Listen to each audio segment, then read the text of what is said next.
Briefly. महोदय, मैं सबसे पहले तो रेल बजट के समर्थन में यहाँ पर खड़ा हुआ हूँ और मैं समझता हूँ कि जो रेल बजट आया है एक बहुत ही अच्छा रेल बजट प्रस्तुत किया गया है सरकार और रेल मंत्री के द्वारा।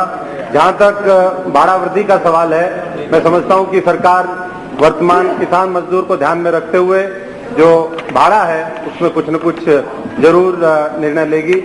जहाँ तक रेल का मामला है, पूरा सदन आज रेल के ऊपर बोलना चाहता है और इससे पता चलता है कि रेल हर व्यक्ति की जरूरत और देश की जरूरत के साथ कितना महत्वपूर्ण जुड़ा हुआ पहलू है।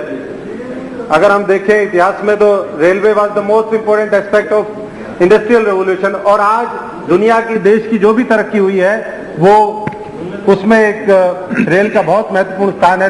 पिछले 300-400 सालों को अगर उठा करके देखें, चाइना, यूएस और दूसरे देशों की बात हुई और किस तरीके से हिंदुस्तान ने भी लगातार रेल नेटवर्क को बढ़ाने की कोशिश की है, उसके ऊपर चर्चा हुई है। और मैं समझता हूं कि आने वाला जो 12वां पंचवर्षीय योजना है जिसके माध्यम से प्रधानमंत्री रेल विकास योजना, जो प्रधानमंत्री ग्राम सड़क योजना की तर्ज पर रेलवे को एक बड़ा व्यापक रूप देने की कोशिश है, उसका हम सब स्वागत करते हैं। और मैं समझता हूं कि इसके माध्यम से रिमोट एरिया में, बैकवर्ड एरिया में जो आज तक जो डिस्ट्रिक्ट हेडक्वार्टर या जो इलाके जुड़े नहीं है उसको खासतौर से जोड़ने का काम करेंगे।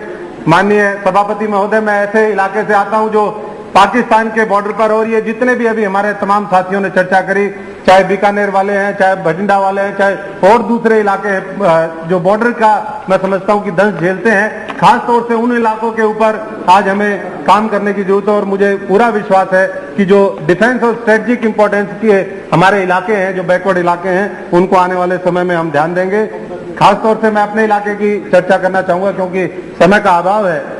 हमारे इलाके की अगर बात करें सिरसा संसदीय क्षेत्र की, जिसमें करीबन 2.25 डिस्ट्रिक्ट आते हैं, आज भी फतेहाबाद जिला जो मेरे सिरसा संसदीय क्षेत्र में पड़ता है वो जिले का जो हेडक्वार्टर है आज भी रेलवे से कनेक्टेड नहीं है। हमारी मांग है और मैं इस बात के लिए इस बार रेलवे मंत्री जी का और सरकार का बहुत बहुत धन्यवाद करना चाहता हूं कि हमारे रोहतक हांसी वाया महम जो एक रेलवे लाइन है वो दी गई है। और मैं समझता हूं कि आने वाले समय में जो हमारे कई रिलीजियस इंपॉर्टेंट सेंटर्स हैं, जिसमें अग्रवा भी है, जो हिसार से लेकर के अग्रवा फतेहाबाद एक सिरसा रेलवे लाइन जो प्रधान हमारे प्लानिंग कमीशन के पास अप्रेजल के लिए भेजी है, उसका भी हम स्वागत करते हैं। पटियाला टू जाखल नरवाना वाया सवाना, इसका भी हम स्वागत करते हैं। और मुझे विश्वास है कि आने वाले समय में तेजी के साथ इन इलाकों पे काम होगा।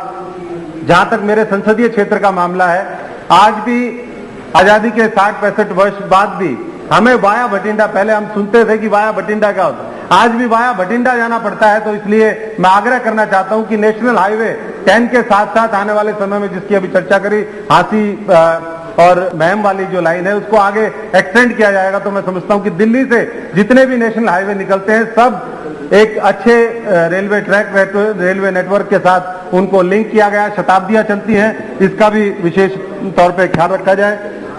हमारे यहाँ डेरा सच्चा सौदा है, राधा स्वामी का है, डेरा बाबा भूमनचा है, तमाम डेरे हैं वहां पर जहाँ लाखों की संख्या में हर महीने हमारे श्रद्धालु साथी जाते हैं पूरे हिंदुस्तान से।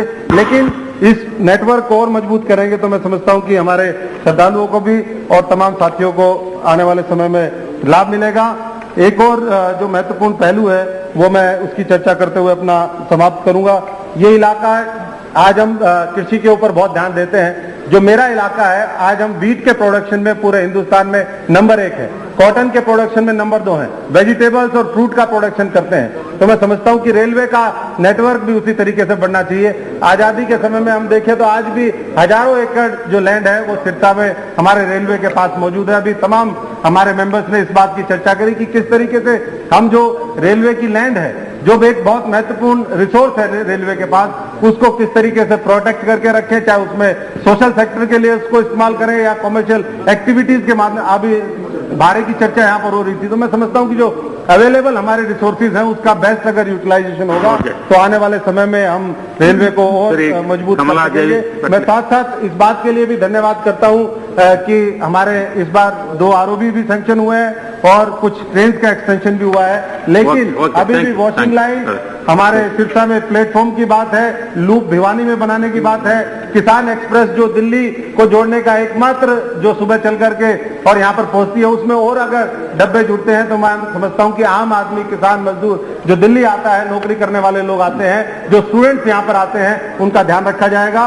अंत में मैं हमारे जो नए मंत्री आए हैं उनको शुभकामनाएं देता हूं कि वो जो उनके सामने चुनौतियां हैं उसको सरकार के साथ मिलकर के प्रधानमंत्री, हमारे वित्त मंत्री जी, सोनिया जी का पूरा समर्थन मिलेगा। और आज जितने भी हमारे पिछले प्रोजेक्ट हैं जो हरियाणा के सेंक्शन हुए हैं उनको भी देखने का